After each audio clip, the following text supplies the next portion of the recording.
Hello guys, good evening everyone and welcome to Unacademy Let's Crack NEET UG. This is Dr. Shivani Bhargava और आज जो है बच्चा मैं ह्यूमन फिजियोलॉजी सीरीज जो है मैं ये शुरू करने जा रही हूँ। इसके अंदर आज एक्सक्रीटरी सिस्टम का सेशन आज हम लोग करने वाले हैं।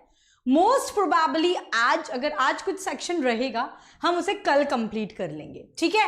मतलब 2 दिन मान के चलो एक चैप्टर के लिए, 2 दिन के अंदर हम एक चैप्टर कंप्लीट कर लेंगे। इस तरीके से ह्यूमन फिजियोलॉजी सीरीज मैं कंप्लीट कर दूंगी। और एक इंपॉर्टेंट अनाउंसमेंट, अभी आप लोग का सेशन खत्म करने के बाद मैं वही अपडेट करने वाली हूँ नीचे मेरे लैपटॉप पे जाके।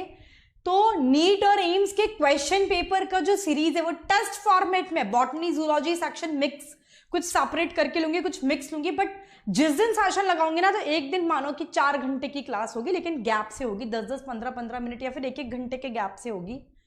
इसका ये जो क्लासेस होंगी, एम्स और नीट के क्वेश्चन पेपर्स जो मैं आपके साथ डिस्कस करने जा रही हूँ और कुछ मेरे डिजाइन किए गए क्वेश्चंस भी होंगे, ये सारे अनअकैडमी प्लेटफॉर्म पर होंगे। यूट्यूब पर नहीं करवाऊंगी, वहां लीडर बोर्ड, वहां मजा आता है क्वेश्चन प्रैक्टिस करने में, लेकिन बिल्कुल फ्री अनअकैडमी पर होगा। फ्री क्लासेस होंगी आपकी, जिसका लिंक आपको कहां मिलेगा मैं अभी आपको ये सारी चीजें बता दूंगी, ठीक है। लिंक कहां मिलेगा एंड ऑल, तो फटाफट से लिंक को शेयर कर लीजिए so we can start with the session. और स्पेशल क्लास का जो मैं आपको कुछ अनाउंसमेंट कर रही हूँ ये भी मैं अभी आपको बताती हूँ। तो ये जो मैं आपको बता रही हूँ लिंक शेयर कर लीजिए, फटाफट से जुड़ जाओ, फटाफट से जुड़ जाइए so we can start with the session. Marathon इसलिए नहीं कर रही हूँ बेटा, मेरा गला थोड़ा खराब है। अभी संडे को एक दिन रेस्ट लिया, सैटरडे को भी इसलिए मैंने रात में सेशन नहीं लिया था। 2 दिन रेस्ट के बाद अभी बोलने लायक कंडीशन में आया है। फिर मेरे को पूरा 10 घंटे सेशन जिस दिन मैंने एक दिन ले लिया ना क्लास में, खत्म हो जाएगा ये गला वापस से। इसीलिए हम कोई बात नहीं, थोड़ा थोड़ा करके करेंगे, क्योंकि आपके अलावा और भी नाना करते भी 5-6 घंटे की क्लास तो हो ही जाती है फिर भी, ठीक है। चलिए, सो इससे पहले कि मैं अपना ये सेशन स्टार्ट करूं, I will make it sure human physiology बहुत तो मजा आएगा हमें इसे पढ़ने में, क्योंकि इंटरेस्टिंग है सारी चीजें, बहुत बेहतरीन तरीके से हम इसे कंप्लीट करेंगे। तो बच्चा, इससे पहले कि मैं ये सेशन स्टार्ट करूं, मैं आपको अपने प्लेटफॉर्म के बारे में, अपने चैनल के बारे में कुछ बता देती हूँ। अगर आप लोगों को मेरे साथ पढ़ना अच्छा लगता है, अगर आप मेरे साथ जुड़कर मेरी पर्सनल मेंटरशिप में, मेरे गाइडेंस प्रोग्राम के अंदर अगर आप पूरे साल भर नीट की तैयारी करना चाहते हैं, तो अनअकैडमी प्लस जो कि हमारा पेड प्लेटफॉर्म है, वहां सिर्फ मैं ही नहीं पढ़ाती, और सिर्फ इंडिया के 40+ टॉप एडुकेटर्स, अनअकैडमी की टी-शर्ट में जितने भी एडुकेटर्स दिखते हैं ना, चाहे लेट्स क्रैक नीट यूजी की बात हो, चाहे जितने भी चैनल्स हैं हमारे अनअकैडमी के, जितने भी सिस्टर चैनल्स आपके यूट्यूब पर, मतलब अनअकैडमी की टी-शर्ट में जितने भी एडुकेटर्स आप देखते हैं ना, वो सारे के सारे अनअकैडमी प्लस पर पढ़ाते हैं। तो आप हमारे साथ वहां जुड़कर नीट के सफर को और ज्यादा बेहतरीन बना सकते हैं। इसके लिए क्या, अच्छा ऐसा प्लस प्लेटफॉर्म पर मैम क्या क्या मिलेगा, थोड़ा इसके बारे में। तो बच्चा, इस पर आपकी रेगुलर लाइव सेशंस होती है। ये क्या हो रहा है बाबा, oh got it, give me a second बच्चों, so sorry for this. Yes, इस पर क्या मिलता है बच्चा, रेगुलर लाइव सेशंस होते हैं आपके, लेकिन इसके जो लाइव सेशन है it was not like YouTube की तरह नहीं, बहुत इंटरैक्टिव एक प्लेटफॉर्म है, बहुत इंटरैक्टिव पैनल है। आपका और मेरा 1-on-1 इंटरेक्शन यहाँ होता है। It gives you the feeling of a proper classroom. यहाँ पर आपके डाउट्स एंटरटेन नहीं होते, यहाँ ऐसा नहीं होता। इवन तो आपको कोई लाइन समझ में नहीं आती, कोई क्वेश्चन समझ में नहीं आता, आप फोटो क्लिक करके तुरंत मुझे क्लास में ही सेंड कर सकते हैं and I will explain you. तो बहुत एडवांस फीचर्स के साथ है, क्योंकि इस प्लेटफॉर्म को स्पेशली लर्निंग के लिए ही डिजाइन किया गया है। तो रेगुलर लाइव सेशंस यहाँ पर आपको देखने को मिलते हैं। इन लाइव सेशंस के रिकॉर्डेड वीडियोस भी अवेलेबल होते हैं, और बहुत से बच्चे जो पूछते हैं अगर आप आज भी ज्वाइन करते हो तो इसके पहले की भी रिकॉर्डिंग्स तो आपको लेकिन अवेल रहती हैं। तो रेगुलर लाइव सेशंस हैं, इनके रिकॉर्डेड वीडियोस हैं। टेस्ट एंड क्विजेज यहाँ होते हैं, रेगुलर टेस्ट होते हैं। इंडिया की बेहतरीन टेस्ट सीरीज आपको यहाँ मिलेगी, मेगा क्विज है, ये सारी चीजें, क्विजेस भी यहाँ पर होते हैं।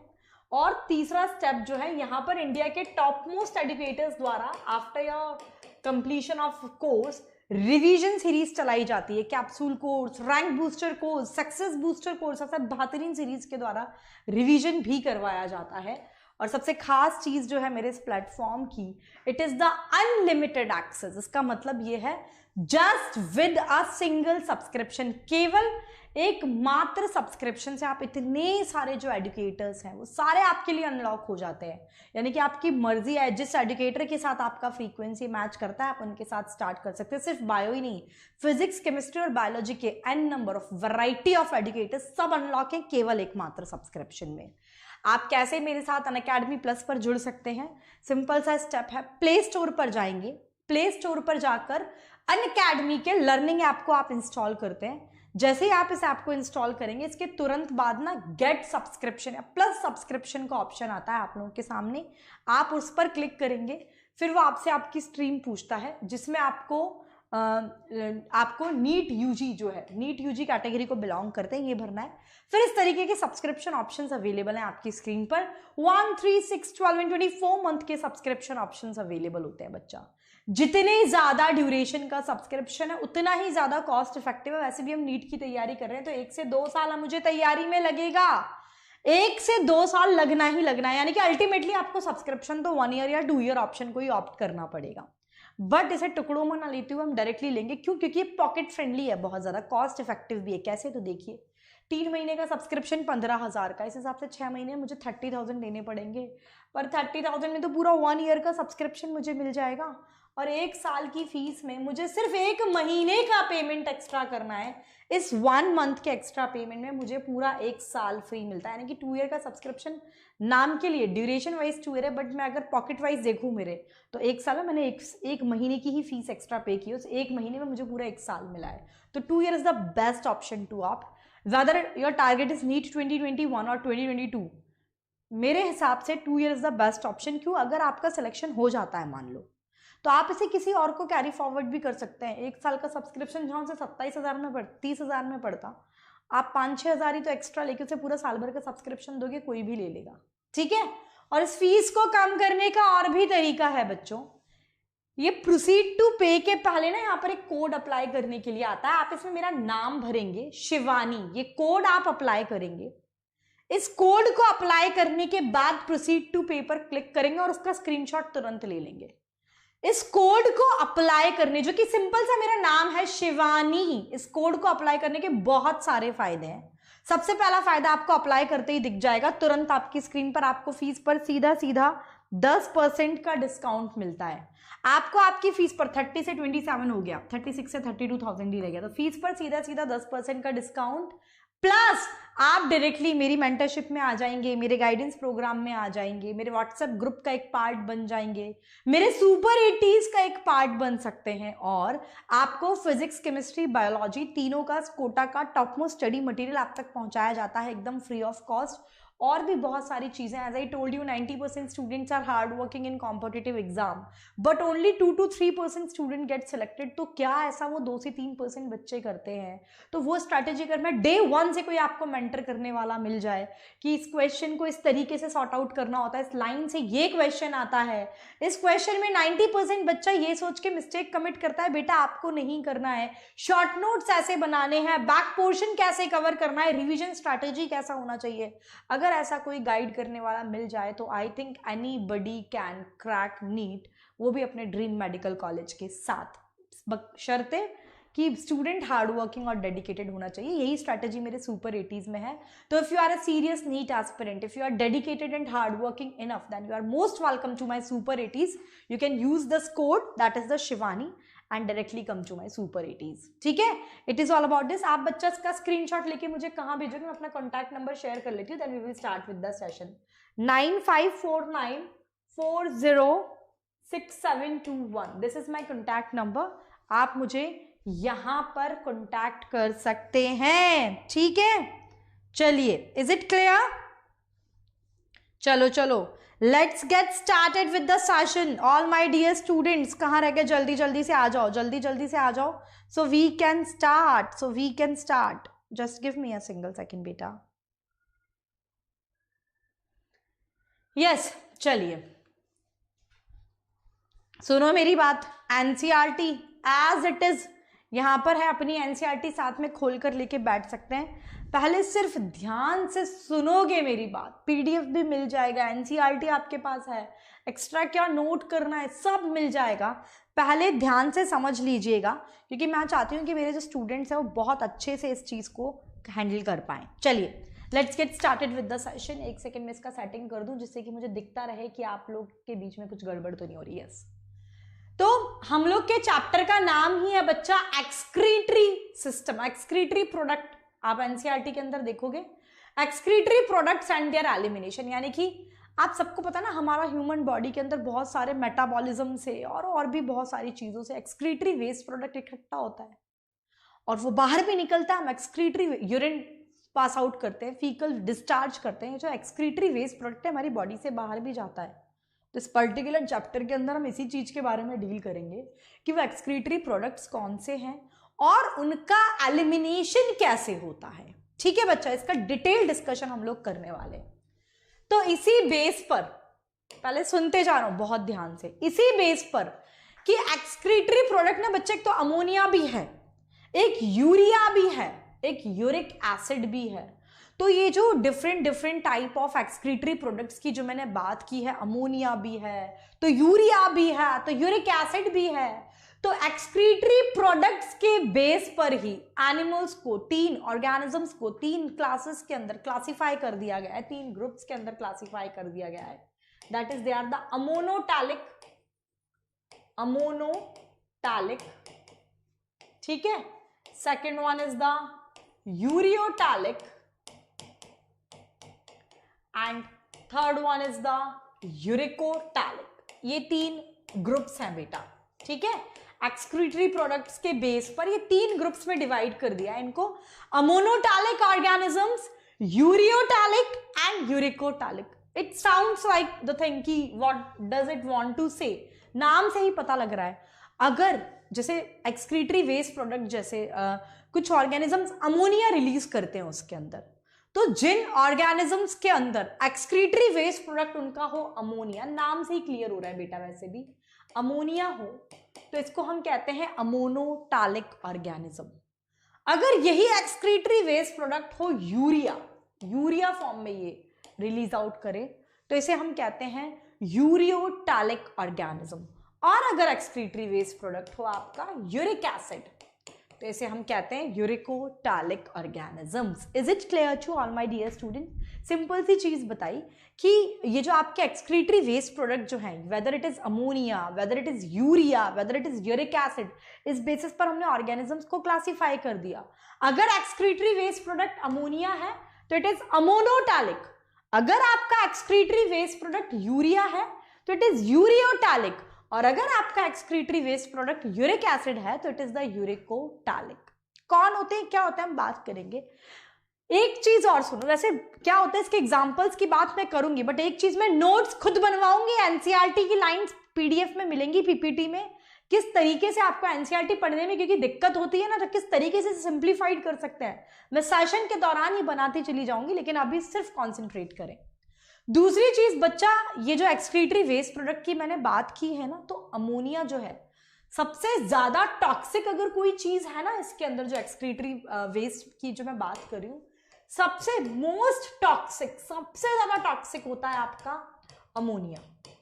सबसे कम लीस्ट टॉक्सिक जो है, लीस्ट टॉक्सिक, सबसे कम टॉक्सिक जो है ये होता है आपका यूरिक एसिड। और अमोनिया से कम लेकिन यूरिक एसिड से ज्यादा टॉक्सिक है यूरियोटैलिक, यानी कि इन बिटवीन है। अमोनिया से it is less than ammonia लेकिन more than the uric acid. Toxicity की हमने बात करी कि सबसे ज्यादा टॉक्सिक कौन सा है, अमोनिया है। अमोनिया से कम टॉक्सिक यूरिया है और सबसे लीस्ट टॉक्सिक जो है इट इज यूरिक एसिड। अब ये जो एक्सक्रीटरी वेस्ट प्रोडक्ट होता है ना, हमें पानी की भी रिक्वायरमेंट होती है इन्हें एलिमिनेट करने के लिए, डिटेल में पढ़ाऊंगी वैसे मैं ये, बट अब पानी की बात करें तो सबसे ज्यादा वाटर का रिक्वायरमेंट जो डिस्चार्ज के लिए होता है ना, ये सबसे ज्यादा water, most of the water requirement ammonia, क्योंकि इसको कॉन्सेंट्रेट, इसको डाइल्यूट फॉर्म में सबसे ज्यादा वाटर का रिक्वायरमेंट अमोनिया, अमोनोटैलिक ऑर्गेनिज्म को होता है। और ये टेरेस्ट्रियल अडेप्टेशन होता है यूरिकोटैलिक, तो वाटर कंजर्वेशन के लिए, मतलब इसमें फिर ये यूरिया में कन्वर्ट करना शुरू किया। एक्चुअली बनता तो अमोनिया है ही, लेकिन ये क्या करता है, अमोनिया लीवर में जाके इसका मेटाबोलाइजेशन होकर यूरिया में कन्वर्ट हो जाता है। ये टेरेस्ट्रियल एनिमल्स का अडेप्टेशन है, जिससे कि कम वाटर रिलीज हो during the removal of this excretory waste product. तो सबसे ज्यादा वाटर का रिक्वायरमेंट जो है ये अमोनिया को होता है, अमोनिया से कम वाटर चाहिए यूरिया को, और यूरिक एसिड में सबसे कम वाटर का, लीस्ट वाटर रिक्वायरमेंट जो है इसके डिस्चार्ज में ये यूरिक एसिड के लिए पड़ता है। ठीक है, ये चीज एक ध्यान रखना। अब इसका एनसीईआरटी के अंदर जो वर्जन जो दे रखा है ये मैं आपको पढ़ के सुनाती हूँ यहाँ से, तो बहुत सिंपली तरीके से अब ये हो जाएगा। In this particular chapter we are going to deal कि भाई nitrogenous waste, as I told you, ammonia है, यूरिया है। आप डायरेक्ट ये लिख लेना, मैं बता दूंगी, मैं लिख के एक चार्ट बना के दूंगी। हम मोस्टली ह्यूमन फिजियोलॉजी में चार्ट से पढ़ लेंगे, बट एनसीईआरटी में क्या लिखा है पहले से समझ लो, फिर मैं चार्ट बना दूंगी अभी। तो मैंने बताया अमोनिया है, यूरिया है और यूरिक एसिड है। They are the major form of nitrogenous waste, मतलब nitrogenous waste which is excreted by the animals. तो major form of the nitrogenous waste which are excreted by the animals, these are the ammonia, urea and the uric acid. और as I already explained you, most toxic form कौन सा है इसके अंदर, most toxic form is the ammonia, and it require large amount of water for its elimination. As I already discuss, सबसे ज्यादा toxic कोई है बच्चे इनके अंदर, तो सबसे ज्यादा टॉक्सिक है अमोनिया, इसीलिए इसी के एलिमिनेशन में सबसे ज्यादा वाटर की रिक्वायरमेंट हमें होती है। जबकि यूरिक एसिड मैंने बताया सबसे कम टॉक्सिक होता है, लीस्ट टॉक्सिक है, and it can be removed with the minimum loss of water. सबसे कम पानी का requirement for the elimination of nitrogenous waste ये यूरिक एसिड का होता है। यूरिया का इन दोनों के इन बिटवीन है, यानी कि अमोनिया से कम लेकिन यूरिक एसिड से ज्यादा होगा। ठीक है, and as I the process of excreting ammonia, इसको हम अमोनोटैलिज्म कहते हैं। अमोनोटैलिक ऑर्गेनिजम्स कौन कौन से हैं, अब वो डायरेक्टली एग्जांपल की बात कर रहा है जो मैंने अभी आपके साथ नहीं डिस्कस किया, यानी कि ऐसे ऑर्गेनिजम्स जो कि अमोनिया को ही as a excretory waste product, वो अमोनिया उनके अंदर निकलेगा। Aquatic amphibians, mostly aquatic organisms होते हैं, बोनी फिशेस हैं, एक्वेटिक एम्फीबियंस हैं एंड एक्वेटिक इंसेक्ट्स हैं। They are ammonotelic in nature. Bony fishes हैं, एक्वेटिक एम्फीबियंस हैं एंड एक्वेटिक इंसेक्ट्स हैं, ये अमोनोटैलिक नेचर के होते हैं, अमोनोटैलिक ऑर्गेनिजम्स होते हैं। ठीक, ये चीज हमें, यानी कि एक चीज मुझे जो क्लियर हुई वो ये क्लियर हो रही है अमोनोटैलिक ऑर्गेनिजम्स के बारे में कि भाई एक्सक्रीटरी वेस्ट प्रोडक्ट क्या निकलेगा, अमोनिया निकलेगा। अमोनिया की बात करी तो सबसे ज्यादा टॉक्सिक अमोनिया ही होता है। इसके एलिमिनेशन के लिए सबसे ज्यादा वाटर की रिक्वायरमेंट होती है। कौन से ऑर्गेनिजम्स होते हैं अमोनोटैलिक ऑर्गेनिज्म, तो एक्वेटिक एम्फीबियंस हैं, बोनी फिशेस हैं, एक्वेटिक इंसेक्ट्स हैं, these are the ammonotelic organism. अब वो कह रहा है कि जो हमने ये तो बात की एक्सक्रीशन होगा, ये एक्सक्रीशन कहां से होगा, तो ये देखिए अमोनिया, क्योंकि ये रेडिली सॉल्युबल होता है, तो it is generally excreted by, कहां से रिमूव होता है, बाय डिफ्यूजन प्रोसेस से भी हो सकता है। डिफ्यूजन प्रोसेस होता है अक्रॉस द बॉडी सरफेस, या फिर गिल सरफेस, जैसे कि फिशेस के अंदर गिल सरफेस के थ्रू होता है एज अमोनियम आयंस के फॉर्म, यानी कि डिफ्यूजन से भी हो सकता है और आपके डिफ्यूजन से भी हो सकता है थ्रू द बॉडी सरफेस, और गिल सरफेस से इसका रिमूवल जो है ये होता है। ठीक है, किडनी का कोई रोल नहीं है, kidney do not play any significant role in its removal. Ammonia के रिमूवल में या तो बॉडी सरफेस से होगा डिफ्यूजन के थ्रू, या गिल सरफेस से होता है फिशेस में। किडनी का कोई रोल नहीं है इसका। किडनी की बात करें तो kidney do not play any significant role in its removal. It is all about the ammonotelic organism. Next we are going to discuss about the ureotelic and the uricotelic organism. तो मैंने आपको बताया था कि terrestrial adaptations necessitate the production of, अब terrestrial adaptation जो है, अब ये तो हमने एक्वेटिक ऑर्गेनिजम्स की बात की जो पानी में रहेंगे, तो पानी की कोई कमी वहां नहीं है, लेकिन अब हम बात करेंगे टेरेस्ट्रियल अडेप्टेशन की जो जमीन पर पाए जाएंगे। तो ऐसे ऑर्गेनिजम्स में हमें जरूरत थी कि नाइट्रोजनस वेस्ट जो है, जैसे कि अमोनिया के कंपेयर में कम टॉक्सिक हो, जैसे कि यूरिया हो सकता है, यूरिक एसिड हो सकता है। क्यों? क्योंकि जितना कम टॉक्सिक होगा ना, उसके एलिमिनेशन के लिए उतना कम वाटर हमें चाहिए होगा। तो वाटर कंजर्वेशन के लिए हमें लेस टॉक्सिक नाइट्रोजनस वेस्ट की जरूरत थी। टेरेस्ट्रियल अडेप्टेशन की रिक्वायरमेंट है ये। ठीक है, तो वो क्या कह रहा है, कौन है, अब सुनिए, मैमल्स, हम जिनके अंदर आते हैं मैमल्स, बहुत सारे टेरेस्ट्रियल एम्फीबियंस हैं, और मरीन फिशेस जो हैं, मरीन फिशेस, उधर bony fishes, marine fishes, they mainly excrete urea, और इनको हम कहते हैं यूरियोटालिक ऑर्गेनिज्म। टेरेस्ट्रियल एम्फीबियंस हो गए, मैमल्स हो गए, और मरीन फिशेस जो हैं ये as a nitrogenous waste product urea को एक्सक्रीट आउट करते हैं, and these are the ureotelic organisms. ऐसे ही अब ये यूरिया का प्रोडक्शन हो कैसे रहा है असल में, तो भाई बनता वही अमोनिया ही है। Ammonia it is produced by the metabolism, metabolism से अमोनिया बनता है। It is converted into the urea in the liver of this animal, in animal ammonia बनता है। और जो मैंने एनिमल्स की बात की, जैसे कि एक्वेटिक एम्फीबियंस की, मरीन फिशेस के बारे में या मैमल्स के बारे में, इनके लीवर के अंदर ये अमोनिया जो है बेटा, ये यूरिया के अंदर कन्वर्ट हो जाता है and release into the blood. फिर ये ब्लड में रिलीज, लीवर में यूरिया में कन्वर्ट हो गया, फिर ये इसे ब्लड में रिलीज कर देते हैं। फिर जो ब्लड से इसका फिल्टरेशन होता है and excreted out by the kidney. Ammonotelic organism में किडनी का कोई रोल नहीं था, बट यहां पर किडनी का रोल है, क्योंकि अमोनिया का प्रोडक्शन हुआ मेटाबॉलिज्म से।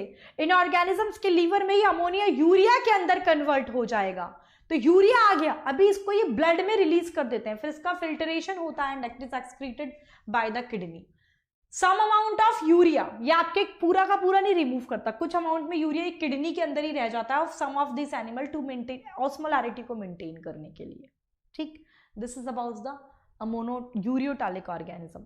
Next I am going to discuss about the uricotelic organism, जो कि यूरिक एसिड का एक्सक्रीशन करेंगे। तो इसमें क्या आता है बच्चा, बर्ड्स हैं, रेप्टाइल्स हैं, लैंड स्लेन्स हैं, और कुछ इंसेक्ट हैं जो कि nitrogenous waste product uric acid की फॉर्म में, uric acid in the form of pellet और paste with minimum loss of water, इसको हम कहते हैं। आप लोगों ने देखा होगा बेटा, ये बहुत कॉमन सी चीज है, हंसी क्यों आ रही है मुझे, कभी किसी चिड़िया ने आपके ऊपर बीट किया है, बहुत नॉर्मल है, आपने देखा होगा बीट, कभी आप खड़े हो और ऊपर से चिड़िया आके बीट कर जाती है, कई बार देखा होगा। उनका जो बीट होता है कैसे बिल्कुल पेस्ट फॉर्म में होता है ना, लगता है किसी ने कोलगेट निकाल के लगा दिया, कोलगेट का जो कंसिस्टेंसी होता है पेस्ट का उसी फॉर्म में होता है। देखा होगा, आप सबने देखा होगा, आप पे नहीं किया होगा, आप भले ही मान नहीं रहे हो, बट आप पर भी किया ही होगा कभी ना कभी, और नहीं भी किया होगा तो आपने वो बर्ड्स को बीट कर, पेस्ट फॉर्म नहीं होता उनका कंसिस्टेंसी, पेस्ट फॉर्म में होता है। तो यही कह रहा है कि कौन कौन जितने भी रेप्टाइल्स हैं, बर्ड्स हैं, लैंड स्नेल्स हैं और इंसेक्ट जो हैं, ये आपके नाइट्रोजनस वेस्ट यूरिक एसिड ये पैलेट और पेस्ट फॉर्म में रिलीज आउट करते हैं, क्योंकि वाटर का सबसे मिनिमम लॉस ऑफ वाटर होता है, इसे आप कहते हैं यूरिकोटालिक ऑर्गेनिज्म। यूरिकोटालिक में रेप्टाइल्स हैं, बर्ड्स हैं, आपके लैंड स्नेल्स हैं और इंसेक्ट है, ये आते हैं आपके यूरिकोटालिक ऑर्गेनिजम्स के अंदर। ठीक है, इट इज अबाउट दिस। अब ये स्ट्रक्चर्स के बारे में बात करूं तो यहां तक जो मैंने डिस्कस किया इसका एक चार्ट खटाखट से बना लो मेरे साथ। यहां तक जो बात किया, ये आपका जो मैंने लैंग्वेज बताया बच्चा, it is a language of your NCERT book. ठीक है, एनसीईआरटी में जो मैं ड्रॉ कर रही हूँ, जो मैं बना रही हूँ, बी एक्टिव मोड में क्लास अटेंड करो, be active in my class. ये सारा कुछ लिखने की जरूरत नहीं थी, PPT as it is NCERT में है, एनसीईआरटी से मैं पढ़ा रही हूँ, जिससे कि एनसीईआरटी को भी सिर्फ एक न्यूज़पेपर रीडिंग देनी पड़े और बाद में जो तकलीफ होती है ना तुम्हें एनसीईआरटी पढ़ने में, उसका सोल्यूशन मैं बता रही हूँ। अब एक पेपर लेना, इसमें जो एक चार्ट बना रही हूँ, हर एक टॉपिक एनसीईआरटी से पढ़ा है, फिर इसका चार्ट मैं आपको बहुत सिंप्लीफाइड फॉर्म में पढ़ाऊंगी, वो आप अपनी एनसीईआरटी में स्टक कर लेना। तो जस्ट आई गारंटीड यू कि हर एक चैप्टर ह्यूमन फिजियोलॉजी आधा से 1 घंटा रिवीजन बहुत है, यानी कि एक दिन में पूरा ह्यूमन फिजियोलॉजी कर लोगे आप बाद में। तो सुनिए, हमने बात की तो भाई पहली चीज तो कितने टाइप के बताए, major excretory nitrogenous waste product, it is ammonotelic है, अमोनोटैलिक ऑर्गेनिजम्स होते हैं एक तो। ठीक है बेटा जी, एक होते हैं आपके यूरियोटैलिक,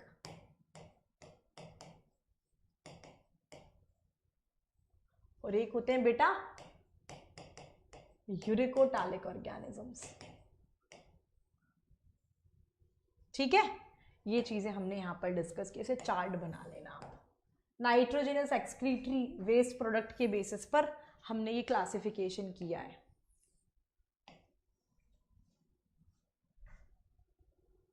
सबसे पहली चीज विच इज क्वाइट कॉमन, इसमें नाइट्रोजनस वेस्ट क्या होगा, सबका नाइट्रोजनस वेस्ट क्या है, इसमें हमें ये पता होना चाहिए नाइट्रोजनस वेस्ट क्या है। हाँ जी बेटा, अमोनोटैलिक में क्या होगा, इट इज अमोनिया। यूरियोटैलिक में क्या होगा, it is urea. And uricotelic के अंदर क्या होगा, इट इज यूरिक एसिड। ठीक है, इसके एग्जाम्पल्स लिख लो यहीं की यहीं। अमोनोटैलिक में क्या पढ़ा था हमने एग्जाम्पल्स बच्चा, एक्वेटिक एम्फीबियंस हैं, बोनी फिशेस हैं, यानी कि एक्वेटिक ऑर्गेनिजम्स ही हैं इनके अंदर। ठीक है, यूरियोटैलिक टेरेस्ट्रियल अडेप्टेशन होती है, किसके अंदर होता है, तो ये आपके टेरेस्ट्रियल एम्फीबियंस में भी होता है, टेरेस्ट्रियल एम्फीबियंस हैं, आपके मैमल्स आते हैं इनके अंदर ही, और मरीन फिशेस वो भी आपकी यूरियोटैलिक है, मरीन फिशेस। ठीक है, यूरिकोटैलिक के अंदर क्या पढ़ा था बेटा, बर्ड्स हैं आपके, बर्ड्स हैं और बहुत सारे इंसेक्ट्स हैं, और बर्ड्स हैं, इंसेक्ट्स हैं, और क्या बात की हमने इसके अंदर, लैंड स्नेल्स हैं, ये सब आपके यूरिकोटैलिक ऑर्गेनिजम्स हैं जो यूरिक एसिड को एक्सक्रीट आउट करते हैं। अब नेक्स्ट बात जो हम यहाँ पे डिस्कस करते हैं कि अमोनिया जो है, मैं डायरेक्टली बात कर रही हूँ, मोस्ट टॉक्सिक, सबसे ज्यादा टॉक्सिक यही है। ठीक है, यूरिक एसिड जो है, यूरिक एसिड की मैं बात करूं, ये लीस्ट टॉक्सिक है, सबसे ज्यादा कम टॉक्सिक यही होता है। और आप इसमें लिख लेना, मेरे पास तो स्पेस कम है, आप समझ जाएंगे कि इन बिटवीन अमोनिया से कम टॉक्सिक है लेकिन यूरिक एसिड से ज्यादा टॉक्सिक है। इसमें मोर वाटर की रिक्वायरमेंट होती है इसको रिलीज करने के लिए, इसमें आपको लेस वाटर की रिक्वायरमेंट होती है इसको एलिमिनेट करने के लिए। Less water is required for the elimination of this, मैं सिर्फ की वर्ड्स लिख रही हूँ, less water is required for the removal of this nitrogenous waste and more water is required for the removal of ammonia, और इन दोनों का बीच का चाहिए होता है यूरियोटैलिक ऑर्गेनिजम्स के अंदर। ठीक है, अब हमने बात कर ली कि अमोनिया का जो डिफ्यूजन आप लोग का होगा, मतलब ये कैसे एक्सक्रीट होगा, तो इट एक्सक्रीटेड बाय, एक तो डिफ्यूजन एक प्रोसेस है through the body surface, diffusion से हो सकता है, डिफ्यूजन आपके बॉडी सरफेस से होगा, through the body surface, through body surface, एक तो डिफ्यूजन से हो सकता है, और एक क्या तरीका बताया था बच्चा, गिल्स से हो सकता है फिशेस के अंदर। ठीक है, ये एक तरीका बताया। यूरियोटैलिक में क्या होता है, आपका अमोनिया बनता है मेटाबॉलिज्म से। ठीक है, अमोनिया जो है ये इन लीवर के अंदर अमोनिया जो है ये आपका यूरिया के अंदर कन्वर्ट हो जाता है, ये यूरिया के अंदर कन्वर्ट हो गया, ये आपका it is released in blood, ये यूरिया ब्लड में आ गया। ठीक है, फिर इसका फिल्टरेशन होगा, एंड रिलीज्ड या फिर eliminated, excreted and released by kidney, यानी कि किडनी का रोल है यहाँ पर, किडनी का रोल है यहाँ पर मैं बात करूँ ना तो इसमें किडनी का, इसके एक्सक्रीशन में कोई रोल नहीं होता है, अमोनोटैलिक में किडनी का कोई रोल नहीं है। तो यहाँ पर क्या हुआ, किस तरीके से एक्सक्रीशन होता है कि अमोनिया बना, ठीक है, मेटाबॉलिज्म से लीवर में, इन ऑर्गेनिजम्स के लीवर में अमोनिया यूरिया के अंदर कन्वर्ट होगा, ये यूरिया ब्लड के अंदर रिलीज होता है, फिर पूरा तमाम process of mechanism of urine formation बहुत डिटेल में हम लोग पढ़ेंगे बेटा, तो वहां में पूरा, आप सोच रहे हैं ना मैम बस आपने ये बोल दिया कि अमोनिया से यूरिया बना और यूरिया से लीवर में यूरिया बन गया और यूरिया आपके ब्लड में रिलीज हो गया, फिल्ट्रेशन हो गया और किडनी से एक्सक्रीट आउट हो जाता है। कैसे हो जाता है ये, कैसे फिल्ट्रेशन होता है, क्या क्या स्टेप्स इन्वॉल्व होती हैं, किडनी, तभी तो बोलते हैं ना 2 किडनीज होती हैं ह्यूमन बींग्स के अंदर, एक पर भी काम चल जाता है, और अगर किडनी का डिफेक्ट तो आप लोगों ने हो सकता है देखा हो, आप लोगों ने देखा हो बेटा कि जिनमें किडनी फंक्शन जो है कई बार पूरा बॉडी के अंदर स्वेलिंग आनी शुरू हो जाती है उनकी, और भी बहुत सारी तमाम चीज़ें मैं आपके साथ डिस्कस करूंगी। तो एक्चुअली वो इसका जो रोल है वो पूरा नहीं कर पा रहा है। फिल्ट्रेशन ये पूरा बहुत डिटेल में हम आज के सेशन में आ जाएगा, डिस्कस करेंगे। तो फिल्ट्रेशन होता है, ब्लड के अंदर फिल्ट्रेशन होता है, फिर किडनी जो है इसे रिलीज आउट करा देती है। ठीक है, ठीक है। तो ये सारी चीजें हम लोगों ने यहाँ पर डिस्कस की। और यूरिक एसिड में मैंने बताया कि ये जो निकलता है लीस्ट वाटर का होता है, तो पैलेट फॉर्म में, पेस्ट लाइक फॉर्म में इसे ये रिलीज आउट करते हैं। ठीक है, तो अभी जितना भी पढ़ाया एनसीईआरटी के अंदर जितना भी है, आप इसका स्क्रीनशॉट लेना चाहो बच्चा तो ले लीजिए, ये मैंने आपको करवा दिया है। ठीक है, is it clear to everyone? ये ग्लैंड्स वगैरह क्या, ये सारा डिटेल पढ़ाऊंगी मैं, डोंट वरी अबाउट दिस। ये आपने स्क्रीनशॉट ले लिया? चलो चलो, हो गया हो गया हो गया, स्क्रीनशॉट हो गया।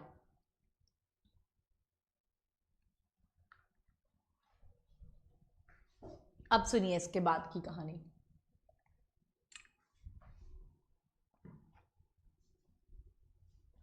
ये यहां तक का एनसीईआरटी में आप चाहो तो चिपका लेना। इसके बाद भी मैं पहले यहां से पढ़ के बता रही हूं, बट बिल्कुल हम इसका एक चार्ट बनाएंगे। Next, a survey of animal kingdom. इसके excretory structure, excretory waste product क्या है समझ में आ गया, यूरिया किस में है, यूरिक एसिड किस में है, अमोनिया किस में है, बट इनका एक्सक्रीटरी स्ट्रक्चर क्या है। मोस्ट ऑफ द, आप मैं यहां पर लिख लूंगी, मैं आपको बताती जाती हूँ, मैं यहीं पर लिखती जा रही हूं, आप लिखते जाना। सबसे पहले हम लोग बात कर रहे हैं प्रोटोनेफ्रिडिया के बारे में। देख लो, ये लिखा, सम ऑफ दिस स्ट्रक्चर, जैसे कि सबसे पहला दे रखा है प्रोटोनेफ्रिडिया, या फिर हम कहें फ्लेम सेल्स। ठीक है, आप ऐसे लिखेंगे एक्सक्रीटरी स्ट्रक्चर, एक टेबल बनाई, उसमें लिखोगे प्रोटोनेफ्रिडिया और flame cells. These are the excretory structure. किस किस में, इसके एग्जाम्पल्स वही उसके सामने, प्लेटीहेल्मिन्थीज के अंदर, ठीक है, रोटिफर्स के अंदर, सिफेलोकॉर्डेट्स जिसमें एम्फिऑक्सिस आता है, कुछ एनालिड्स हैं जैसे कि सिफेलोकॉर्डेट्स, उनके अंदर आपका जो स्ट्रक्चर है इट इज द प्रोटोनेफ्रिडिया। कैसे लिखा, जैसे सपोज करो यहाँ पर आपने एक्सक्रीटरी ऑर्गन लिख लिया, एक्सक्रीटरी स्ट्रक्चर लिख लिया, एक टेबल में यहाँ पर साथ साथ बनाती जा रही हूँ बेटा। ठीक है, और कौन से ऑर्गेनिजम्स में, उनके एग्जाम्पल्स लिख लिए यहाँ पर, एग्जाम्पल्स ये करके हेडिंग डाल दी। ठीक है, तो सबसे पहले हमने बात की यहाँ पर प्रोटोनेफ्रिडिया के बारे में। प्रोटोनेफ्रिडिया इसमें किस किस में है, प्लेटीहेल्मिन्थीज के अंदर है, प्लेटीहेल्मिन्थीज का एक्सक्रीटरी ऑर्गन यही है, प्लेटीहेल्मिन्थीज के अंदर होता है, सिफेलोकॉर्डेट्स के अंदर है, सिफेलोकॉर्डेट्स के अंदर यही है, देख लो, प्लेटीहेल्मिन्थीज बताया एक तो, सिफेलोकॉर्डेट्स एंड रोटिफर्स। आप चाहो तो सिफेलोकॉर्डेट्स के ब्रैकेट में लिख लेना एम्फिऑक्सिस, यहां पर लिख लो आप एम्फिऑक्सिस। ये हो गया यहां तक की कहानी। ठीक है, इसके बाद दूसरा नंबर, जैसे प्रोटोनेफ्रिडिया लिखा, दूसरे नंबर पे अब आप लिखोगे प्रोटोनेफ्रिडिया लिख लिया, एक्सक्रीटरी ऑर्गन टेबल बनाते जाना बेटा, इजी रहेगा। प्रोटोनेफ्रिडिया, एक्सक्रीटरी, और इसके एग्जांपल्स प्लेटीहेल्मिन्थीज के अंदर, सिफेलोकॉर्डेट्स के अंदर और रोटिफर्स के अंदर एक्सक्रीटरी स्ट्रक्चर जो ये प्रोटोनेफ्रिडिया के थ्रू होता है। इसके बाद हमारा है नेफ्रिडिया। नेफ्रिडिया की बात करें, अर्थवॉर्म्स और एनालिड्स के अंदर, लिख लो अर्थवॉर्म्स और एनालिड्स के अंदर, यहां लिख रही हूं मैं। दूसरा नंबर डाला, एक्सक्रीटरी ऑर्गन नेफ्रिडिया। किस किस के अंदर है nephridia, help to remove the nitrogenous base, कुछ नहीं है, एक्सक्रीटरी ऑफ द मोस्ट, ये आपके अर्थवॉर्म्स के अंदर एंड एनालिड्स के अंदर,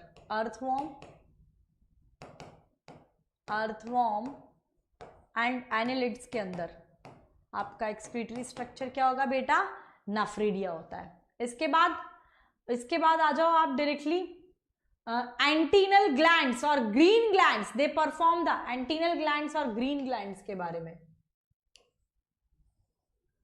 एक्सक्रीटरी फंक्शन द क्रस्टेशियंस, जैसे कि प्रॉन्स के अंदर जो है ये इसके थ्रू होता है, ये लिख लो एंटीनल, मैल्फिजियन ट्यूब्यूल्स किस में हेल्प इन द, ये डायरेक्टली लिखो, फिर एंटीनल ग्लैंड्स और ग्रीन ग्लैंड्स, ये क्रस्टेशियंस और प्रॉन्स के अंदर करती हैं। तीसरा लिख लो एंटीनल ग्लैंड्स, एंटीनल ग्लैंड्स और द ग्रीन ग्लैंड्स। बस इतना ही है इसमें, इतना ही याद रखना है, एंटीनल ग्लैंड्स और ग्रीन ग्लैंड्स।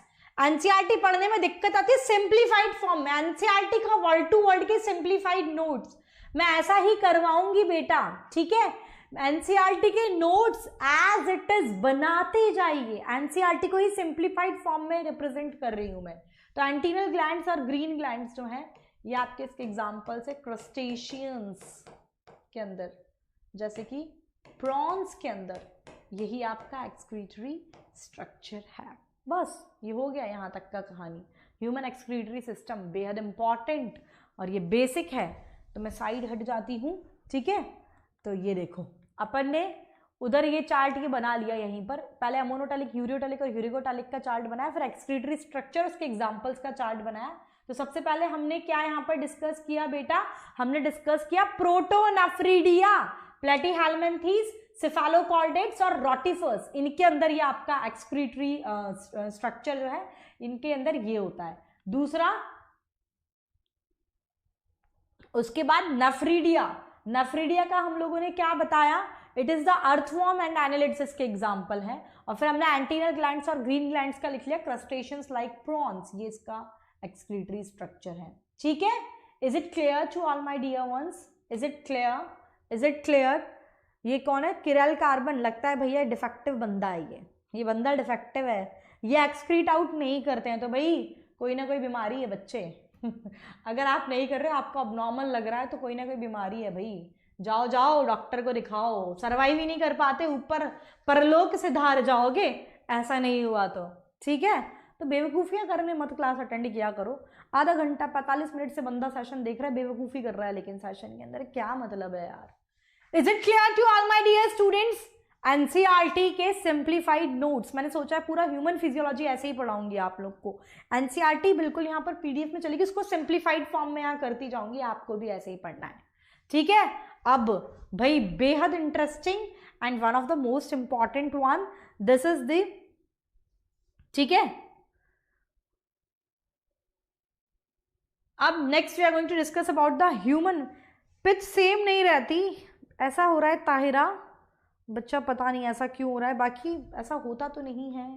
चलिए सुनिए सुनिए सुनिए, ह्यूमन एक्सक्रीटरी सिस्टम क्या क्या इन्वॉल्व होगा, क्या क्या चीज़ें इनके अंदर होती है, पूरा डिटेल किसका क्या फंक्शन है, पूरा किडनी स्ट्रक्चर एंड ऑल, बहुत ध्यान से डिस्कस कर, बहुत ध्यान से सुनना, बेहद इंपॉर्टेंट है, कुछ भी मत लिखना, सब एनसीईआरटी में, और मैं बिल्कुल करवा दूंगी वो भी, ठीक है। सुनते जाओ, टाइम मिलेगा पहले सुन लो, जब दोबारा रिपीट टेलीकास्ट करूंगी तब जो लिखना है लिख लेना। ह्यूमन एक्सक्रीटरी सिस्टम की बात करूं तो ह्यूमन एक्सक्रीटरी सिस्टम में एक तो वन पेयर किडनी होती है, वन पेयर यानी कि 2 यूनिट्स होंगी, वन पेयर किडनी है, 2 होती है, आप सबको पता है। वन पेयर किडनी होता है, एक पेयर ऑफ यूरेटर, वो भी 2 हैं यूरेटर्स, और एक यूरिनरी ब्लैडर और एक यूरेथ्रा होता है, one urinary bladder and one urethra. Bas, this is the composition of your excretory system. One pair of kidney, it is a pair of kidney, a pair of ureter, one urinary bladder and one urethra. ये सारी चीजें होती है, एक एक को detail में discuss करने वाली हूँ मैं। सबसे पहले किडनी की अगर हम लोग बात करें, किडनी की बात करें तो थोड़ा सा आप सुनो, फिर मैं इसके आगे की राम कहानी सुनाऊंगी। किडनी की बात करूँ, मैं डायग्राम भी दिखाऊंगी। आप जब एमबीबीएस फर्स्ट ईयर में जाओगे ना, एनाटॉमी लैब में जाओगे, आपको सॉफ्ट ऑर्गन्स पढ़ने को मिलते हैं कि ये लीवर है, ये किडनी है। किडनी में जब आप प्रैक्टिकल दोगे ना, तो वैसे तो इतना आसान क्वेश्चन नहीं पूछता, किसका ब्लड सप्लाई क्या है, इसकी बाउंड्रीज क्या है, तमाम सारी चीज़ें पूछता है, ठीक है, जिसमें आप लोग की हवाइयाँ उड़ जाएंगी। बहुत बहुत मेहनत का, बहुत मतलब पढ़ना पड़ेगा आपको। इसका नर्व सप्लाई ये है, यहाँ से ये निकलता है, यहाँ से जाता है, सॉफ्ट ऑर्गन हम पढ़ते हैं। लेकिन कोई ढीठ बच्चा होता है ना, कुछ भी नहीं आता, कुछ भी नहीं आता, कुछ भी नहीं आता, एग्जामिनर पूछ रहा है बता आर्टीरियल सप्लाई क्या है, बता नर्व सप्लाई क्या है, बता कौन सी चीज़ कहाँ से निकल रही है, आप ऐसे ब्लैंक बैठे हो, फिर थक हार के वो पूछेगा, एक ट्रे होगी उसके सामने, ठीक है, हर मेडिकल कॉलेज की कहानी है, ये ट्रे होगी, थक हार के एक्सटर्नल मतलब इरिटेट होकर आपसे पूछेगा कि भैया तू तो एक काम कर, भाड़ में जाए नर्व सप्लाई क्या है, भाड़ में जाए ब्लड सप्लाई इसका क्या है, भाड़ में जाए इसकी बाउंड्रीज क्या है, तू तो मुझे ये बता दे कि ये जो ऑर्गन्स रखे इसमें से किडनी उठा ले, कौन सी है। आप उठा लोगे, आराम से पता लग जाए, राजमे के दाने जैसी होती है जो मैम का फेवरेट डिश है, ठीक है, इस तरीके से ही तो होती है, बीन शेप होती है, बीन शेप, राजमा का दाना होता है ना, बिल्कुल वैसी होती है, आप आराम से, मतलब आराम से पहचान में आती हो। और फिर वो पूछता है, you know we have a pair of kidney, 2 kidneys है ना हर ह्यूमन बीइंग के अंदर, 2 किडनी है हमारे पास, we have a pair of kidney. अब एक्सटर्नल जब आपने उठा लिया तो एक्सटर्नल पूछेगा, अच्छा भैया ये बता दे राइट साइड का है या लेफ्ट साइड का है। आप ना इसका ये जो मैंने नॉच यहाँ बताया ना, अभी मैं इसको इस नॉच के बारे में तो डिटेल में पढ़ाऊंगी कि क्या होता है, लेकिन अपन जो पढ़ते हैं ना ऐसा नॉच टाइप होता है ना, यहाँ से ऐसा कुछ स्ट्रक्चर निकला होता है, आप उस बेसिस पर ऐसा लगा के देख लेते हो कि यार ये नॉच इधर की तरफ आना चाहिए, मतलब जैसे मान लीजिए मेरा बॉडी है ना, तो इधर की तरफ ये नॉच आना चाहिए, इधर की तरफ, तो आप लगा के देखते हो भाई लेफ्ट साइड की किडनी है या फिर ये मेरे राइट साइड की किडनी है, ये अपन वहाँ पढ़ेंगे, ठीक है, डिटेल में पढ़ोगे आप सॉफ्ट ऑर्गन्स, ठीक है, बहुत बहुत मेहनत करनी पड़ती है, बहुत पढ़ाई करोगे आपकी, इसकी बाउंड्रीज ये है, इसका नर्व सप्लाई है, इसका वेस्कुलर सप्लाई है, ये आर्टरी यहाँ से निकलती है यहाँ से जाती है, और बिल्कुल लोकेशन पता होनी चाहिए। और जो नालायक होते हैं फिर उनको कि भैया बता दे, बस आइडेंटिफाई कर ले कौन कौन सा ऑर्गन है, इसकी बाउंड्रीज बता दे और हद मार।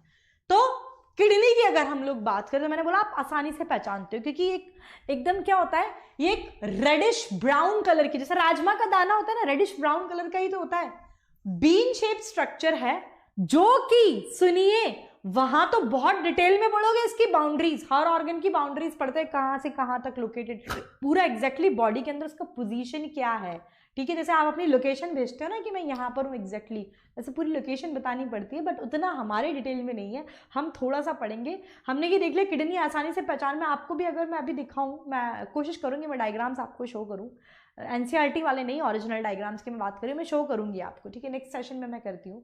तो उसमें बीन शेप है, मैंने बताया बीन शेप राजमा के दाने की जैसी दिखती है, बीन शेप है, और ये सब है, कहाँ लोकेटेड, कहाँ प्रेजेंट, आप मैम यहाँ पर है, वो कहता है यहाँ पर, अरे ये यहाँ नहीं, ऐसे लोकेट करके नहीं, एग्जैक्ट पोजीशन बोलो।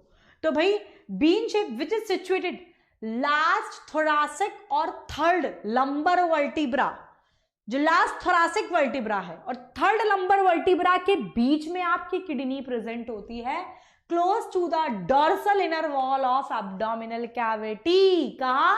Abdominal, close to the dorsal inner wall of abdominal, मतलब कुल मिला के लास्ट थोरासिक और थर्ड लंबर वर्टिब्रा के बीच में। कहा?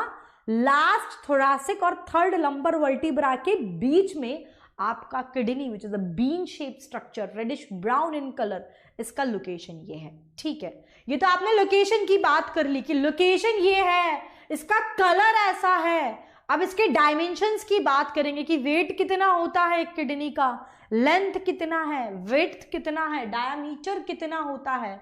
तो एक अडल्ट ह्यूमन बीइंग की मैं बात कर रही हूं, अडल्ट ह्यूमन के अंदर लगभग 10 से 12 सेंटीमीटर की लंबाई होती है, 5 से 7 सेंटीमीटर का विड्थ होती है और 2 से 3 सेंटीमीटर की थिकनेस होती है। 10 से 12 सेंटीमीटर लेंथ है, 5 से 7 सेंटीमीटर की इसकी विड्थ है और 2 से 3 सेंटीमीटर इसकी थिकनेस है। और लगभग मैं अगर वेट की बात करूं तो 120 से लेकर 170 ग्राम तक एक किडनी का जो है with an average weight of 120 to 170 gram. Is it clear to everyone right now? भैया देखो जो मैंने डिस्कस किया बहुत, क्योंकि बाकी सब डायग्राम से क्लियर करूंगी मैं, बहुत अच्छे से समझ में आएगा। तो हमने क्या डिस्कस किया?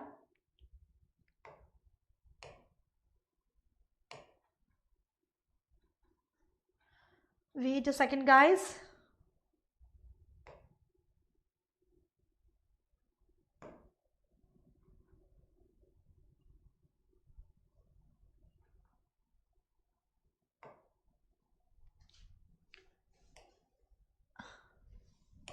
सुनो बेटा, एक्सक्रीटरी सिस्टम की अगर हम बात करें, एनसीईआरटी में पूरा पैराग्राफ है, ठीक है, छोटे छोटे नोट्स में साथ साथ बनवाती जा रही हूं। अब देखो आप उसको हाईलाइट कर लेना, या तो वहीं पर जिस तरीके से भी आपको सिंप्लीफाइड फॉर्मेट बता रही हूँ क्योंकि उसमें ऐसे ना ग्रंथ की तरह लिखता जाता है, कोई फुल स्टॉप नहीं, कोई पॉइंट, तो पढ़ने में कंटाल आता है तुम्हें, कंटाप बोलते हैं, क्या होता है कंटाप आता है पढ़ने में, मौत आती है तुम्हें पढ़ने में, वो उठाते ही आहा नींद आती है, ऐसे रख के तकिए के नीचे मस्त सोते होंगे। तो उसको मैं थोड़ा सा सिंप्लीफाइड फॉर्मेट, थोड़ा सा अट्रैक्टिव बना रही हूँ कि आप वो पढ़ सकें, ठीक है। तो it comprises, what does it have, इसके अंदर it have a pair of kidney,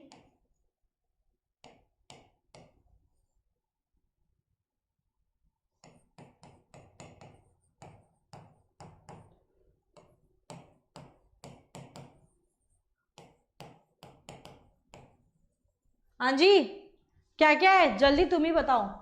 pair of kidney, pair है, यूरेटर की बात बताओ, यूरेटर कितना है, पेयर है या फिर एक ही है, जल्दी जल्दी बताओ। तुम लोग को देखिए तुम लोग ने कितना देखा है अभी।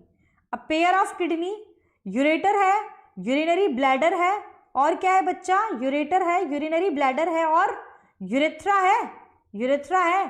तो pair of kidney, pair of ureter, हाँ जी, pair of kidney, pair of kidney, a pair of ureter, one urinary bladder and one urethra, ये सारी चीजें होंगी। It comprise of that things. ये आपका बनाता है एक्सक्रीटरी सिस्टम। अब वो क्या कह रहा है बच्चे, अब इसके बाद वो क्या कह रहा है कि अब हमने ये बात कर ली, अब वो किडनी को थोड़ा सा डिटेल में लेके जाएगा, आपको किडनी के बारे में बताए। तो किडनी के बारे में मैं बात करूं अगर, तो किडनी सबसे पहले तो दिखेगी कैसे, हम सबसे पहले पॉइंट तो वही देखते हैं ना। तो ये आपका बिल्कुल राजमा का दाना जैसा होता है, रेडिश ब्राउन कलर का, रेडिश ब्राउन कलर्ड, और बीन शेप्ड स्ट्रक्चर होता है, बीन शेप्ड स्ट्रक्चर है, ठीक है। तो इसका रंग रूप के बारे में बात की है हमने। अब हम बात करेंगे कि यह कहाँ मिलेगी, तो it is present in between, कहाँ मिलती है बच्चा, इन बिटवीन, कहाँ, कोई बात नहीं मैं यहाँ लिख देती हूँ यार, सो सॉरी फॉर दिस बच्चा। किडनी की बात की ना हमने, किडनी के बारे में हम डिस्कस कर रहे थे। तो आपका reddish brown colour bean shape structure है, ये आपका बीन शेप स्ट्रक्चर है, ठीक है। इसका लोकेशन कहां प्रेजेंट है बेटा, तो in between the last thoracic and third lumbar vertebra के बीच में प्रेजेंट होती है किडनी, थर्ड लंबर वर्टिब्रा, ठीक है। पोजीशन की बात हो गई। अब हम इसके डायमेंशंस के बारे में बात करेंगे। डायमेंशंस के बारे में बात करूं तो 10 से 12 सेंटीमीटर तो लेंथ है, ठीक है। 5 से 7 सेंटीमीटर इसकी विड्थ होती है किडनी की, 2 से 3 सेंटीमीटर इसका थिकनेस है, और ऑन एन एवरेज में बात करूं तो लगभग 120 से 150 ग्राम जो है इसका वेट होता है, ये इसका वेट है। तो ये सारी बातें हमने की किडनी के बारे में कि ये इसका डायमेंशन क्या है, इसका दिखती कैसे है। फिर हमने बात की, एक सेकेंड यार ये क्या हो रहा है, यस, दिखती कैसे है। फिर हमने बात की कि इसका 10 से 12 सेंटीमीटर इसका लेंथ है, इसका विड्थ कितना है, इसका थिकनेस कितना है, इसका वेट कितना है, कहाँ प्रेजेंट है, तो लास्ट थोरासिक और थर्ड लंबर वर्टिब्रा के बीच में प्रेजेंट होती है, रेडिश ब्राउन कलर का एक बीन शेप स्ट्रक्चर होता है जिसे हम किडनी कहते हैं, ठीक है। अब इसका थोड़ा डिटेल सुनो बहुत ध्यान से, जिसको स्क्रीनशॉट लेना है खटाक खट से स्क्रीनशॉट ले लो, मैं स्क्रीन से साइड हट रही हूँ, जल्दी से स्क्रीनशॉट ले लीजिए, फिर इसके आगे की चीज मैं डिस्कस करती हूँ आप लोगों के साथ।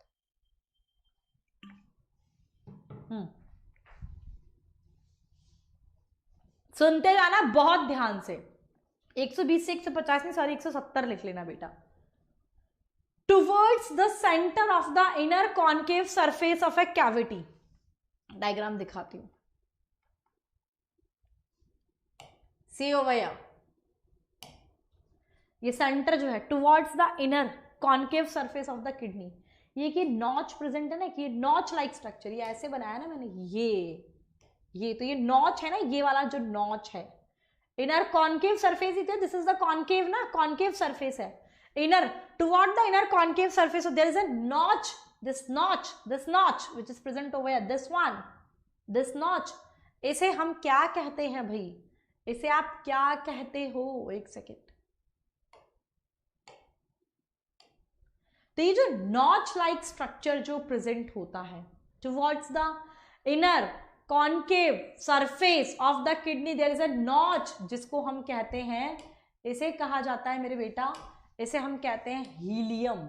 Inner concave surface of kidney पर जो टुवर्ड्स द सेंटर एक नॉच लाइक स्ट्रक्चर, वो जो इस तरीके से जो नॉच था, ये जो नॉच है, ये है आपका हीलियम, इसे हमने क्या कहते हैं, हीलियम। ठीक है, sorry, I am so sorry, helium मैं बोल रही हूँ, इट इज हाइलम, ये अभी पढ़ा के आई मैं हीलियम, तो वही मुंह पे चढ़ गया, इट इज हाइलम। ठीक है, तो इस नॉच लाइक स्ट्रक्चर को हम क्या कह रहे हैं, इसे कहते हैं हाइलम। अब क्या होता है, बॉटनी पढ़ा के वो हीलियम पढ़ा के हीलियम ही हो गया है। ठीक है, इट इज हाइलम, ब्लंडर है ये, हीलियम मत है, हाइलम है। तो इसको नॉच लाइक स्ट्रक्चर को हम क्या कहते हैं बेटा, हाइलम कहते हैं। अब वो क्या कह रहा है, इस हाइलम के थ्रू, ये जो कॉन्केव सरफेस, जो एक नॉच लाइक सरफेस से हम हाइलम कह रहे हैं, इसके थ्रू आपके किडनी के अंदर आपकी जितनी भी आर्टरीज हैं, नर्व्स हैं, ये तो आपके एंटर करती हैं, और जो वेसल्स होती हैं और यूरेथ्रा जो है इसके थ्रू एग्जिट आउट होती है, एग्जिट फ्रॉम द किडनी। ठीक है, लेकिन आपके एनसीईआरटी में जो लिखा है मैं बता रही हूं, एनसीईआरटी में लिखा है ureter, blood vessels and nerve enter, ये एनसीईआरटी में लिखा हुआ है, but it is the incorrect one. Actually nerves actually है क्या, ये मैं आपको डिटेल ही बता देती हूं, ये गलत लिखा है जो लिखा हुआ है। एक्चुअली ये जो हाइलम है ना बेटा, इसमें आपके नर्व्स और आपकी जो आर्टरीज जो होती हैं, नर्व्स और आर्टरीज जो है ये तो एंटर करती हैं, और इट एंटर, और जो ब्लड वेसल्स हैं और जो यूरेटर है ये आपका एग्जिट करता है किडनी से, ये बाहर आता है इस जगह से, अंदर नहीं एंटर करता। ये डिटेल आपको ध्यान रखनी है, एनसीईआरटी के अंदर एक मिस्टेक है ये। ठीक, कि क्या बताया, जो किडनी है, किडनी का इनर सरफेस पे जो कॉन्केव, एक इनर सरफेस सेंटर में जो कॉन्केव एक नॉच जो प्रेजेंट होता है, हम हाइलम कह रहे हैं। इस हाइलम के थ्रू मैंने बताया जो आर्टरीज हैं, जो नर्व्स हैं, ये तो किडनी में एंटर करेंगी, और जो ब्लड वेसल्स होती हैं आपकी, आर्टरीज और नर्व्स एंटर करती है, ब्लड वेसल्स जो है और यूरेटर जो है exit from the kidney via this hilum, this notch like structure. ठीक है, अब सुनो, इस inner to the hilum, now see over here, see this diagram, this one, ये हाइलम की inner to the hilum, this broad structure, this one inner to the hilum, there is this broad structure, ये जो present है ना, ये जो broad structure है, इसे हम कहते हैं रीनल पैल्विस, जो कि कंटिन्यू होता है, बाद में बनाता है रीनल पैल्विस ही नीचे जाके, दिस वन, ये देखो नीचे जाके, इसी को हमने कह दिया यूरेटर। तो हाइलम है, ये नॉच जो है, ये नॉच जो है, this is the hilum, this is the hilum, जिसके थ्रू आपकी ये देखो आर्टरीज, रीनल आर्टरीज वगैरह तो अंदर ये देखो एंटर कर रही है, रीनल आर्टरीज तो एंटर करती हैं, आर्टरीज नर्व्स तो एंटर करती हैं, वेन जो है, ब्लड वेसल्स जो है, ब्लड वेसल्स और यूरेटर, सॉरी ब्लड वेसल्स और यूरेटर जो है इससे बाहर आता है। फिर मैंने बताया ये हाइलम जो है, इसके वहीं पर, इसके अपर ब्रॉड शेप स्ट्रक्चर जो है, इसे हम रीनल पैल्विस कहते हैं, जो कि नीचे जाके ये देखो ये कंटिन्यू हो रहा है यूरेटर के अंदर। तो ये देखो, इसमें पैल्विस के बारे में, रीनल पैल्विस के बारे में बताया। The inner to the hilum there is a broad funnel shape space, इसको हम कहते हैं रीनल पैल्विस, और इसका प्रोजेक्शन होता है कैलाइसिस के अंदर। क्या होता है, अब जो आउटर सरफेस है किडनी का, you can see, now I am going to start, ये जो किडनी का ये जो लेयर दिख रही है ना आपको, ये बाहर वाली जो आउटर सरफेस जो है किडनी की, this one, this outer surface of the kidney, it is the renal capsule, और इसके अंदर साइड पर दो चीजें हैं, एक है ये वाला जो डीप में है थोड़ा सा, this one is the cortex, और बिल्कुल अंदर की तरफ है मेड्यूला, ये दिस इज द मतलब ये बाहर सुपरफिशियली आउटर कॉर्टेक्स होता है एंड इनर मेड्यूला होता है। तो मतलब इसको रीनल कैप्सूल कवर कर रहा है, आउटर कवरिंग। इनर में एक तो कॉर्टेक्स है जो बाहर की तरफ होगा, और मेड्यूला अंदर की तरफ, आउटर कॉर्टेक्स और इनर मेड्यूला होता है। अब वो ये कह रहा है, अब आउटर कॉर्टेक्स और इनर मेड्यूला हो गया, यहां तक की राम कहानी देख लो, देख लो। The outer layer of kidney, it is a tough capsule, outer layer जो है किडनी का, it is a capsule, kidney के अंदर there are 2 zones, outer cortex है एंड इनर मेडुला है।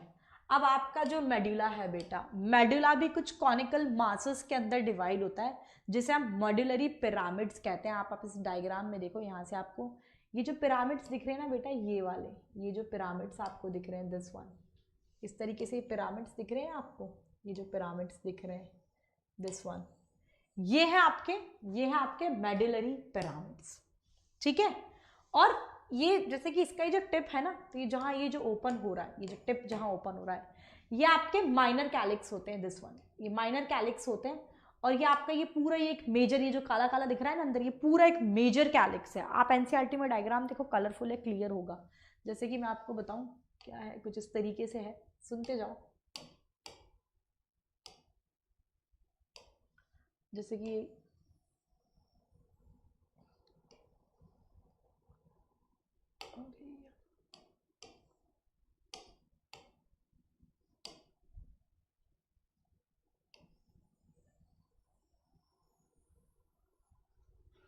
सुनो, ये जो नॉच, ये तो हाइलम हो गया। अब वो क्या कह रहा है कि ये जो ये वाला जो आउटर लेयर है, ये आपका कैप्सूल हो गया। अंदर एक तो कॉर्टेक्स है, आउटर कॉर्टेक्स और इनर मेडुला। अभी ऐसे जो रीनल मेडुलरी पिरामिड्स है ना बेटा, ये मेडुलरी पिरामिड्स हैं, ये आपके मेडुलरी पिरामिड्स हैं। ये जहां पर ये ओपन होते हैं ना, ये यहाँ पर जहां पर ये ओपन हो रहे हैं, यहाँ पर ये है बच्चा आपकी माइनर कैलिक्स होती है। और इन सबकी माइनर कैलिक्स एक मेजर कैलिक्स के अंदर, इन सबकी ओपनिंग, ये पूरा एक स्ट्रक्चर है। फिर ये हो गया आपका मेजर कैलिक्स, ये वाला, ये पूरा ये जो जोन है, दिस वन, ये पूरा ये मेजर कैलिक्स है। तो ये मेडुलरी पिरामिड्स हैं, ये आपके माइनर कैलिक्स में open, minor calyx major calyx के अंदर ओपन हो रहा है। तो ये वाली चीज है। फिर वो क्या बोल रहा है इसके बाद उसने बताया कि द कॉर्टेक्स जो है, अब ये कहां से कहां, the cortex extend in between the medullary pyramid, इसे रीनल कॉलम्स या कॉलम्स ऑफ बर्टिनी कहते हैं। क्या मैंने आपको बताया ना कि अंदर की तरफ ये कॉर्टेक्स वाला हिस्सा है। अब ये जो आपके मेडुलरी पिरामिड्स है, इनके बीच में आप देखो ये जो स्पेस है ना, ये तो ये जो मेडुलरी पिरामिड्स के बीच वाला जो हिस्सा है, इसको हम कहते हैं, मतलब कॉर्टेक्स वाला जो पार्ट जो इसके बीच बीच में मिड सेक्शन में प्रेजेंट होगा। जैसे कि मैं आपको बताऊं,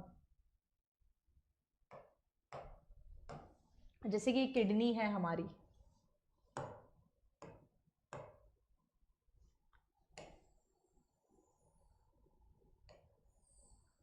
इसमें अपन ने इस तरीके से जो रीनल पिरामिड्स बना रखे हैं ना, तो एक तो कॉर्टेक्स एक मेडुलरी पोर्शन है, ये मेडुलरी पिरामिड्स हो गए। अब लेकिन कॉर्टेक्स का कुछ हिस्सा बच्चा, ये देखो, ये मेडुलरी पिरामिड्स के बीच में भी तो एक्सटेंड हो रहा है ना, दिस वन, इसको हम कहते हैं कॉलम्स ऑफ बर्टिनी या फिर रीनल कॉलम, ठीक है। ये देखो रीनल कॉलम बोल दिया इसे हम कहते हैं रीनल कॉलम। समझ में आ रहा है कि बेटा रीनल कॉलम क्या है? समझ में आया?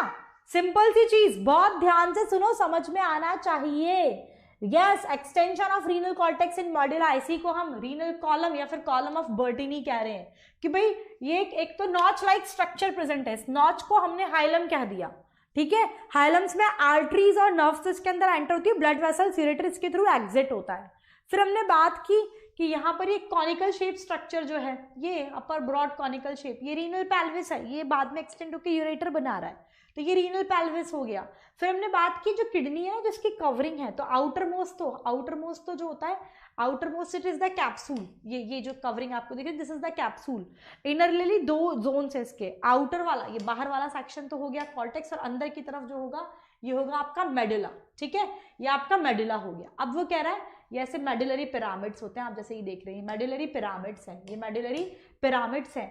इसमें ये जो जैसे ये ऐसे पिरामिड्स है ना, ये ऐसे पिरामिड्स हैं, तो ये एक जगह जहां पर ये पिरामिड्स ओपन हो रहे हैं, this is a minor calyx, और फिर से पूरा एक बड़ा सा स्पेस होता है, सारे माइनर कैलिक्स आपके मेजर कैलिक्स में ओपन हो रहे हैं। फिर वो क्या कह रहा है, ये जो मेडुलरी पिरामिड्स के बीच में जो एक्सटेंशंस है मेडुला का, ये जो बीच में जो मेडुला वाला पोर्शन है, इसे हम कह रहे हैं रीनल कॉलम या फिर कॉलम ऑफ बर्टिनी। ये देखिए यही चीज लिखी है, the cortex which extend in between the medullary pyramid, medullary pyramids के बीच में जो ये कॉर्टेक्स का जो एक्सटेंशन है, इसे हम कहते हैं रीनल कॉलम या फिर कहिए कॉलम ऑफ बर्टिनी। ये आपको क्लियर हो गया होगा। और हर एक किडनी के अंदर, विच is a functional unit of kidney. Nephrons के बारे में हम पढ़ते हैं कि ईच किडनी, इसमें लगभग 1 million complex tubular structure nephrons जो हैं ये प्रेजेंट होते हैं, which is the functional unit of kidney.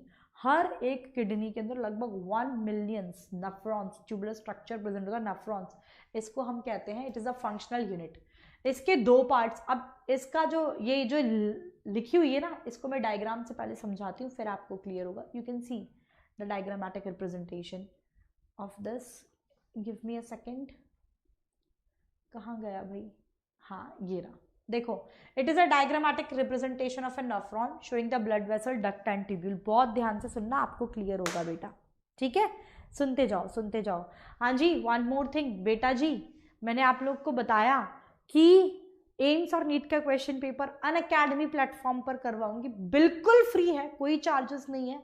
उसका लिंक जो है, मेरा टेलीग्राम ज्वाइन कर लो। एक तो यहाँ पर भी मैं अभी सेशन के जस्ट बाद में अपना स्पेशल क्लास अपडेट करने वाली हूँ। ये मेरा टेलीग्राम चैनल है, इन सब का लिंक एक तो मैं यहाँ पर भी शेयर करूँगी, और एक काम कर लो तो बहुत ही अच्छा है, unacademy.com@Shivani1990 पर मुझे फॉलो कर लीजिए और नोटिफिकेशन वाला बटन ऑन कर दो। तो जितने भी मेरा फ्री की जो क्लासेस लगती हैं, जो स्पेशल क्लासेस लगती हैं, जो आप बिल्कुल फ्री में अनअकैडमी पर एक्सपीरियंस करोगे, वहीं मैं सारे क्वेश्चन प्रैक्टिस करवाने वाली हूँ। आप यहाँ पर एक्सपीरियंस कर सकते, यहाँ से आपको नोटिफिकेशन आ जाएगा, फॉलो करके गेट नोटिफिकेशन पर ऑन टैप कर देना है, प्रेस कर देना, आपको मिलता जाएगा। और जिन भी स्टूडेंट्स का, मेरे बच्चों का टारगेट ईयर नीट 2021 या 2022 है, तो भाई नया बैच शुरू हुआ है अभी मंडे से ही, तो शिवानी ये मेरा कोड है, मेरा नाम ही है शिवानी, ये कोड अप्लाई करके आप सब्सक्रिप्शन ले लीजिए। कॉन्टैक्ट नंबर मैंने वीडियो की शुरुआत में आपके साथ डिस्कस किया है, यहाँ पर भी 9549406721, यहाँ पर आप मुझे अपनी क्वेरी सेंड कर सकते हैं और आप मेरा ये कोड अप्लाई करके सब्सक्रिप्शन ले सकते हैं 1 ईयर या 2 ईयर का। आप डायरेक्टली मेरी मेंटरशिप, मेरे गाइडेंस प्रोग्राम में आ जाओगे, मेरे सुपर 80s का एक पार्ट बन जाओगे। नया बैच मैंने शुरू किया है, तो अभी टाइम नहीं निकला है ज़्यादा, नया बैच शुरू किया है, फटाफट से एनरोल्ड कर सकते हैं, ठीक है। चलिए, इट्स अबाउट दिस। चलो अभी सुनो, अभी मैं डायग्राम आपको बता रही हूँ। इट इज, आप सुनते जाओ बहुत ध्यान से। नेफ्रॉन की बात होगी ना कि भाई फंक्शनल यूनिट ऑफ किडनी है, हर एक किडनी में लगभग 1000 मतलब इतने सारे नेफ्रॉन्स होते हैं। अब क्या है, सुनो बच्चा, ये देखो, आप सुनते जाना, सिंपल सी मेरी चीजें जो है मैं आपको यहाँ डिस्कस कर रही हूँ। ये आपका एफरेंट आर्टीरियोल है, जो अंदर एंटर हो रहा है, दिस इज द एफरेंट, जो बाहर जा रहा है एग्जिट इफरेंट। तो एफरेंट आर्टीरियोल आपके अंदर आता है कहाँ पर, ये बच्चा एक कप शेप स्ट्रक्चर होता है, membrane bound cup shape structure है, ये एक membrane bound cup shape structure है। Membrane bound cup shape structure जिसे हम बोमेन्स कैप्सूल कह रहे हैं, जो membrane bound, you can see this one, this membrane bound cup shape structure, इसे हम कह रहे हैं बोमेन्स कैप्सूल। तो afferent arteriole you can see over here,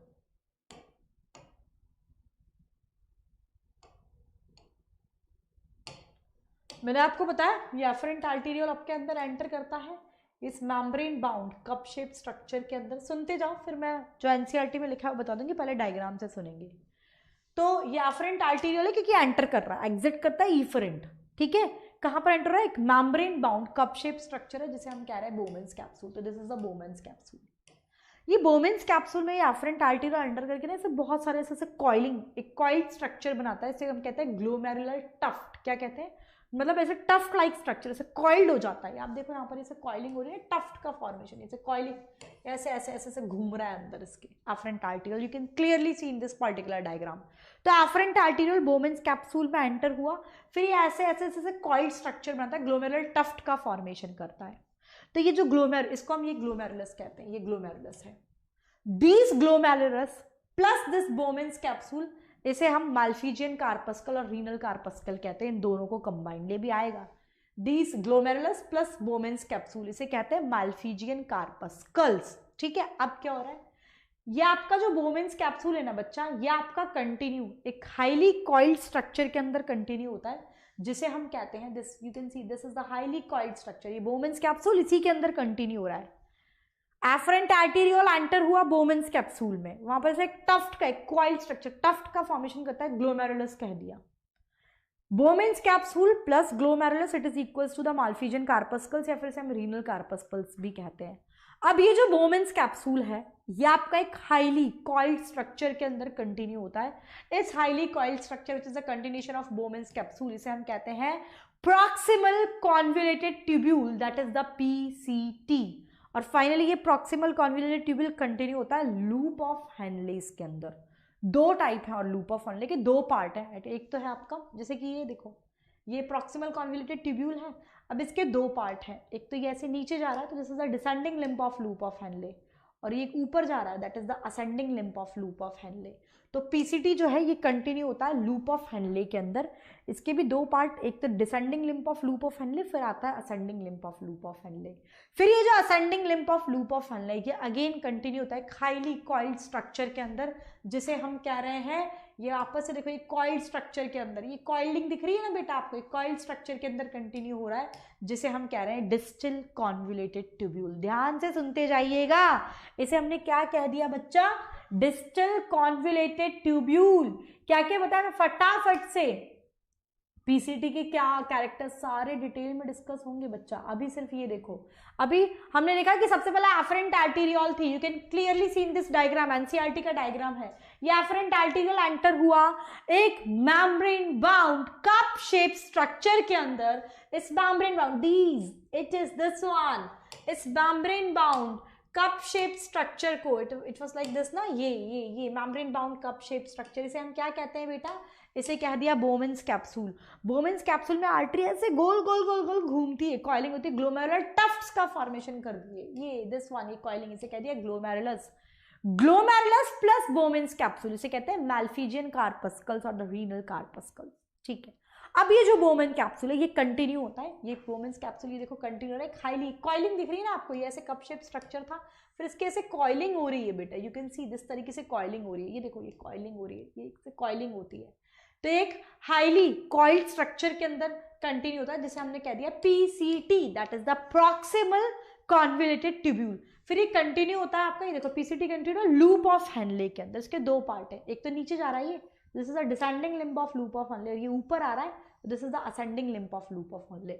descending limb of loop of Henle और ascending limb of loop of Henle, that is the Henle's loop, इसके अंदर ये कंटिन्यू होता है। फिर आपका ये जो ascending limb of loop of Henle ये अगेन एक हाईली कॉइल्ड स्ट्रक्चर के अंदर continue, you can see this coiling, एक हाईली कॉइल्ड स्ट्रक्चर के अंदर कंटिन्यू हो रहा है, जिसे हम कहते हैं DCT, that is the distal convoluted tubule. इसके बाद क्या होता है, ये जो बहुत सारे नेफ्रॉन्स है ना इसके अंदर, बहुत सारे नेफ्रॉन्स के जो डीसीटी हैं, ये आपका एक स्ट्रक्चर का फॉर्मेशन करते हैं, एक चीज बनाते हैं, that is the collecting duct. ये कलेक्टिंग डक्ट है, समझ में आया, ये जो डीसीटी है तो बहुत सारे जो नेफ्रॉन्स हैं उनका डीसीटी जो है ये कलेक्ट मिलके बनाता है कलेक्टिंग डक्ट। आई थिंक यहाँ तक राम कहानी क्लियर होगी। अब एनसीईआरटी में दे रखा है, ठीक है, एनसीईआरटी में दे रखा है, क्या दे रखा है देखो, सुन लो यहाँ की कहानी। Each kidney it has nearly 1 million complex tubular structure, जिसे नेफ्रॉन कहते हैं, फंक्शनल यूनिट ऑफ किडनी है। अब देख लो इसका पूरा स्ट्रक्चर इसने दे रखा है। ईच नेफ्रॉन हैज 2 पार्ट, एक तो ग्लोमेरुलस है, एक रीनल ट्यूब्यूल है। ग्लोमेरुलस क्या है, हमने बताया था ना, एफरेंट आर्टेरियोल है, tuft like structure, that is the glomerulus.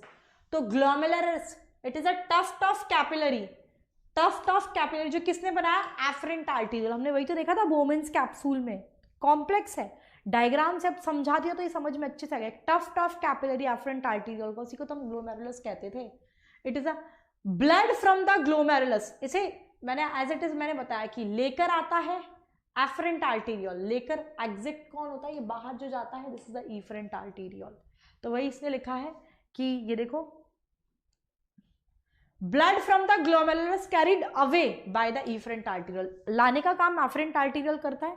Efferent arteriole से टफ्ट का फॉर्मेशन करता है, उसे हमने ग्लोमेरुलस कह दिया, और जो बाहर लेके जाता है it is the efferent arteriole. अब वो क्या कह रहा है, बोमेन्स कैप्सूल की बात कर रहा है। It begin with a double walled cup like structure, जिसे हम कहते हैं Bowman's capsule, which is enclose the Bowman's capsule के अंदर ग्लोमेरुलस था, लैंग्वेज खराब है बस इसमें, हमने वहीं तो बात, हमने कैसे पढ़ा, इसने लिखा है विच एनक्लोजेस द ग्लोमेरुलस, और glomerulus along with the Bowman's capsule से हम मैल्फिजियन बॉडी या रीनल कार्पस्कल कह रहे हैं। हमने इसे सिंप्लीफाइड फॉर्म में पढ़ लिया कि एफरेंट आर्टीरियोल आती है, एफरेंट आर्टीरियोल एक टफ्ट बनाती है, उसे हम ग्लोमेरुलस कह रहे हैं।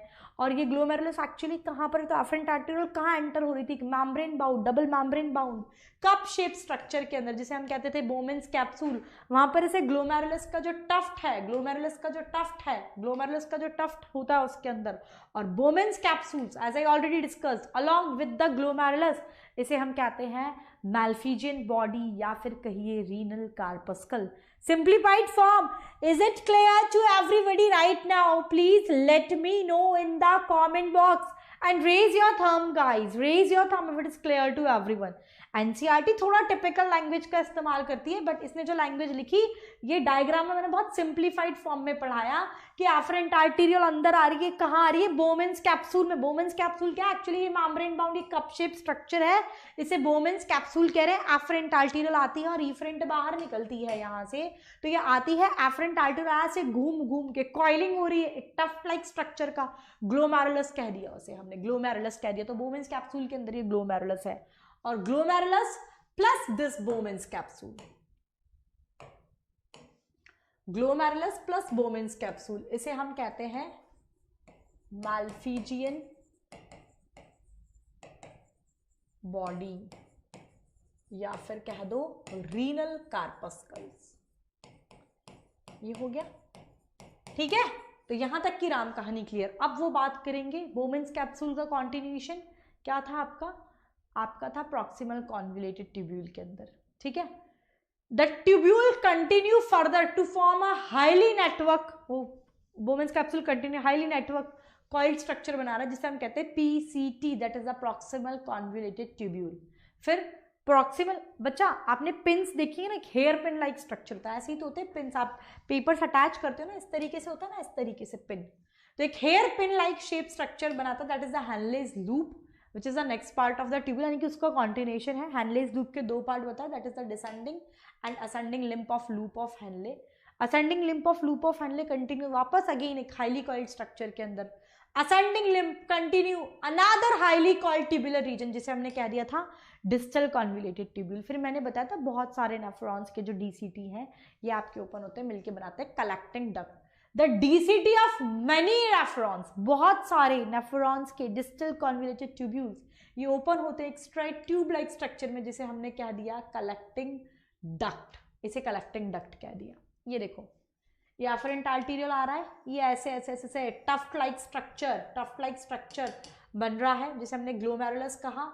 ये आपका ये एफरेंट आर्टीरियल कहाँ, ये ऐसे cup shape membrane bound cup shape structure के अंदर, that is the Bowman's capsule.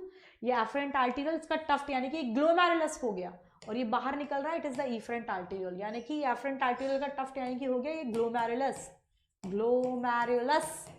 Plus this बोमेंस capsule, इसे हमने क्या कह दिया था, मैल्फिजियन बॉडी और द रीनल कार्पस्कल, वही डायग्राम दे रखा है।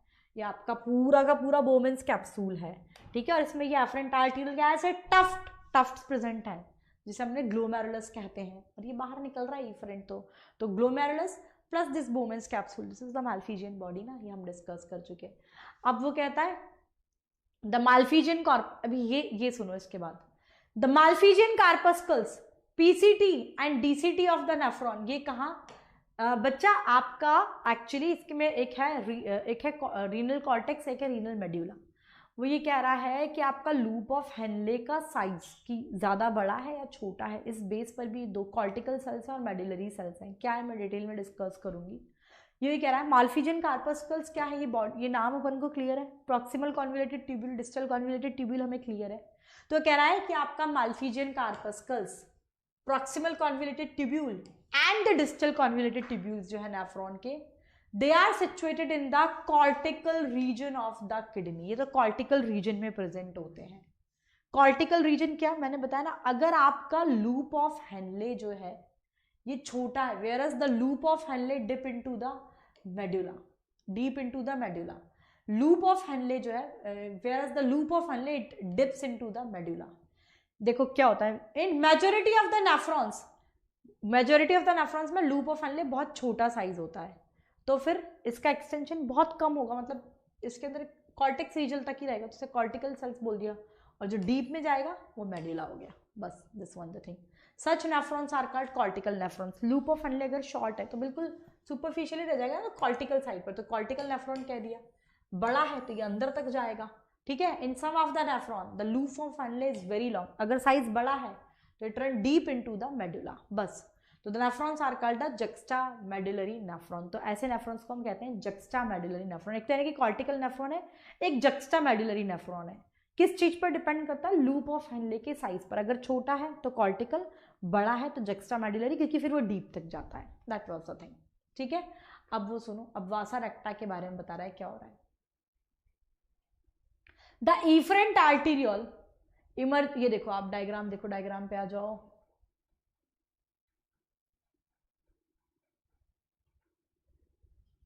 सुनो, अब यहां तक की राम कहानी क्लियर? सुनिए ध्यान से बेटा, कि afferent arterial tough like structure, बोमेंस capsule के अंदर इट इज द ग्लोमेरुलस, दोनों को मिलके माल्फिजियन बॉडी और द रीनल कार्पस्कल। ये बोमेंस कैप्सूल एक हाईली कॉइल्ड स्ट्रक्चर के अंदर कंटिन्यू रहा है, that is the PCT. PCT continue के लूप ऑफ हेनले, दो पार्ट, एक तो डिसेंडिंग लूप और एक ascending limb of loop of Henley. फिर ये कंटिन्यू होता है अनदर हाईली कॉइल्ड स्ट्रक्चर के अंदर, that is the distal convoluted tubule. और बहुत सारे नेफ्रॉन्स के डीसीटी एक स्ट्रेट ट्यूब लाइक स्ट्रक्चर के अंदर ओपन होते हैं, that is the collecting duct. अब वो क्या कह रहा है, एफरेंट आर्टीरियल अंदर आता है, इफरेंट आर्टीरियल बाहर जाता है। ये जो इफरेंट आर्टीरियल इसके पास देखो, इसके आसपास ये ऐसे कॉइलिंग कर रहा है, इसे हम कहते हैं वासा रेक्टा। किसे कहते हैं? वासा रेक्टा। देखिए देखिए देखिए देखिए, द इफरेंट आर्टीरियल जो कि आपके ग्लोमेरुलस से बाहर निकलता है, emerging from the glomerulus, it form a fine capillary network around the, मतलब एक नेटवर्क बनाता है around the renal tubule. Minute vessels of this, ये इसको हम कहते हैं, कुल मिला के इसे कह दिया है वासा रेक्टा, इसको कहते हैं vasa recta. A minute vessel of this network run parallel to the Henle's, मतलब हेनलेज लूप के पास वो जो आपका जो इफरेंट, नॉर्मल लैंग्वेज बता रही, इफरेंट आर्टीरियल जो था ना, वो जो हेनलेज लूप के पास ऐसे कवरिंग, मतलब उसके आसपास घूमता है, उसके आसपास उसकी कॉइलिंग होती है, कवरिंग होती है, उसे हमने कह दिया वासा रेक्टा। और ये आपके it is vasa recta is absent और highly reduced in the cortical nephrons. Cortical nephrons के अंदर वासा रेक्टा या तो एब्सेंट होता है बच्चा, या फिर हाईली रिड्यूस्ड होता है। Is it clear to everyone right now? Is it clear बच्चा? It is about this, it is about this. Next is about the urine formation, ठीक है। I can go get notes, एक second बबली का question ले लूँ। If I take subscription of Unacademy, I can get notes only from you or from other teachers as well. From other teachers as well you will got बच्चा, सबका मिल जाएगा, ठीक है। तो it is about this. Is it clear to everyone? Is it clear? It is about this. Next जो है, हमने पूरा स्ट्रक्चर यहाँ पर डिटेल डिस्कशन कर लिया है। Next mechanism of urine formation जो है, यूरिन फॉर्मेशन कैसे होता है, ये तमाम चीज़ें मुझे आप लोगों के साथ डिस्कस करनी है, लेकिन आज का तो टाइम ओवर हो गया है, तो ये जो है हम कल करें ये चीज़। नेक्स्ट कल की क्लास में हम ये चैप्टर ख़त्म कर देंगे। कल मैं आपको mechanism of urine formation, JG apparatus कैसे काउंटरएक्ट मैकेनिज्म और इसके जो डिसऑर्डर्स हैं, ये हम नेक्स्ट सेशन में कंप्लीट कर देंगे। तो कल का जो चैप्टर है, जैसे आज बेसिक्स पूरा हो गया है, कल बेहद इम्पॉर्टेंट है, कल हम ये सारा कवर कर लेंगे। Is it clear? Is it clear बच्चा? चलिए, और किसी को कोई दिक्कत हो रही है क्या? मैंने बताया ना, एक चैप्टर 2 सेशन तो लगेंगे, एक्सक्रीटरी 2 कल मैं ख़त्म कर दूंगी इसे, ठीक है। कल मैं ख़त्म कर दूंगी इसे, कल हम कंप्लीट कर लेंगे इसे। So it is all about this my dear student, it is all about my today's session. Thank you so much for watching this video, thank you so much, ठीक है। Please hit the like button और इसको ज़्यादा से ज़्यादा share करें। और जिन भी स्टूडेंट्स का टारगेट ईयर नीट 2021 या 2022 है, मेरा नया बैच शुरू हुआ है, सिर्फ 3 से 4 क्लासेस हुई हैं, उसके अंदर नया बैच शुरू हुआ है, तो you can join to Unacademy Plus, you can subscribe the Unacademy Plus via using my code that is Shivani. इस कोड को अप्लाई करने से, मेरा नाम ही मेरा कोड है, प्रोसीड टू पेमेंट के पहले कोड आप अप्लाई करेंगे, इससे आपको फीस पर 10% का डिस्काउंट तो मिलेगा ही सही। फीस पर 10% का डिस्काउंट प्लस आप डायरेक्टली मेरी मेंटरशिप, मेरे गाइडेंस में आ जाओगे, मेरे व्हाट्सएप ग्रुप से जुड़ जाओगे, मेरे सुपर 80s का एक पार्ट बन जाओगे, और फिजिक्स, केमिस्ट्री, बायोलॉजी तीनों का कोटा का टॉप मोस्ट स्टडी मटेरियल भी आपको मिलेगा free of cost.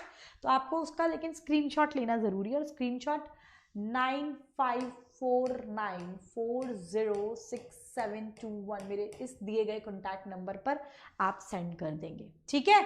It is about this. Thank you so much guys, thank you so much. It is all about this. और आप मुझे जितनी भी मेरी स्पेशल क्लासेस हैं, आप मुझे unacademy.com@shivani1990 पर फॉलो करके गेट नोटिफिकेशन ऑन कर दीजिए, ठीक है। गेट नोटिफिकेशन ऑन कर देना, मेरे जितनी भी फ्री क्लासेस लगती है सबके नोटिफिकेशन आपको मिल जाएंगे। और साथ ही साथ इस टेलीग्राम को भी आप ज्वाइन कर लो। ये मेरा टेलीग्राम चैनल है, ये मेरा टेलीग्राम चैनल है doctor Shivani Bhargav, SB ma'am के नाम से मैं आपको मिलती हूँ। उसका लिंक मैंने यहाँ दे दिया है, आप इस पर मेरे को ज्वाइन कर लीजिए, मैं यहाँ पर भी लिंक शेयर करती हूँ। और पीडीएफ पीपीटी सब यहीं मिलता है आपको मटेरियल, ठीक है।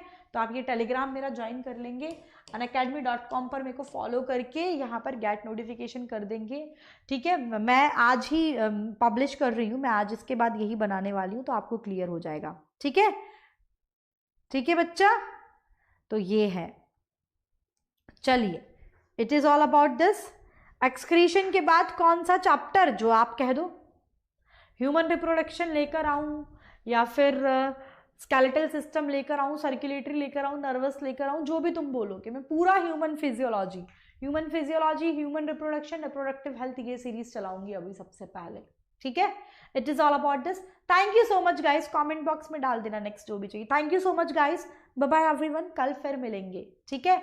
और भाई सुबह 9 AM पर सेशन होगा हमारा, उसके अंदर जेनेटिक्स के अंदर मैं आपके साथ the search for the genetic material, Griffith experiment क्या है, मैक्लॉइड वाला बायोकेमिकल कैरेक्टराइजेशन वाला, हार्शियन चार्ज एक्सपेरिमेंट क्या था, स्ट्रक्चर ऑफ डीएनए, ये तमाम चीज़ें मैं कल डिस्कस करूंगी। Thank you so much, bye bye everyone, good night.